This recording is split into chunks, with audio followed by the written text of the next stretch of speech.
Est-ce que ça se peut que les vélos électriques et les scooters électriques soient plus efficaces pour réduire les gaz à effet de serre que l'auto électrique? La firme de recherche Bloomberg NEF l'a calculé et ils sont arrivés à la conclusion que l'ensemble de ce qu'on appelle la micromobilité électrique, c'est-à-dire les 2 et les 3 roues électriques, détourne la demande en pétrole de presque 1 million de barils par jour.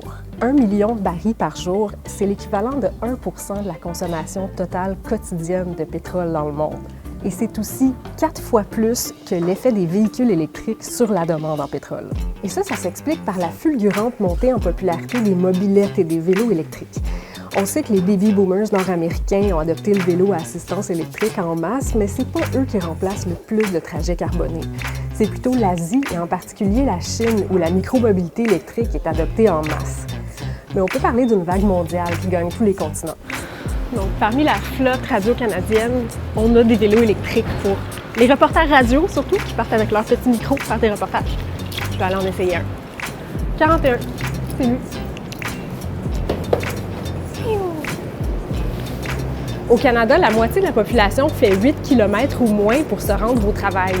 Peut-être que comme moi, vous allez être surpris d'apprendre que c'est la même distance médiane qu'en France. Tout ça pour dire qu'on se rend compte que pour les distances de 5 à 10 km, le vélo à assistance électrique, c'est très pratique pour des gens qui ne sont pas tout à fait des athlètes pour se rendre du point A au point B assez rapidement sans nécessairement suer sa vie à l'arrivée.